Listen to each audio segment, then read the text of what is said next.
Welcome to Dice education. তো basic math সিরিজের আরও একটি নতুন ভিডিওতে তোমাদের স্বাগত জানাই। তো দেখো, আমরা যখনই কোনো স্কোয়ার করতে যাই, দুরাশির গুণ করতে যাই, ধরো 15x15 বা 14x12 এরকম যখন দুরাশির গুণ করতে যাই আমরা, তো সেক্ষেত্রে তোমরা একটা জিনিস খেয়াল করবে, যখন লাস্টে 5 থাকবে সেই দুই রাশির গুণের শর্টকাট কি। ধরো 15x15, 25x25, তারপর হচ্ছে 35x35, 45x45। তো এদের শর্ট ট্রিক্স হচ্ছে কি, প্রথমে যেটা লাস্ট ইউনিট ডিজিট, এটার ইউনিট ডিজিট কি 5, তার 5-এ প্রথমে আমি স্কোয়ার করে নিলাম, 25 হয়ে গেল। তারপর যেটা থাকবে তার পরের সংখ্যাটাকে দিয়ে গুণ হবে, মানে একের পরের সংখ্যা কত 2, তার মানে 2 হয়ে গেল। তারপরটা দেখো 5×5 = 25, 2-এর পরের সংখ্যা কত 3, তার 3 × 6।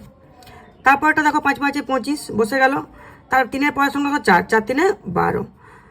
তারপর 65 স্কোয়ার মানে কত হবে 5×5 = 25, 6×5 = 6, 7 = 42। তোমরা এইগুলো তোমাদের হোম টাস্ক থাকলো, তোমরা নিজেরা করবে।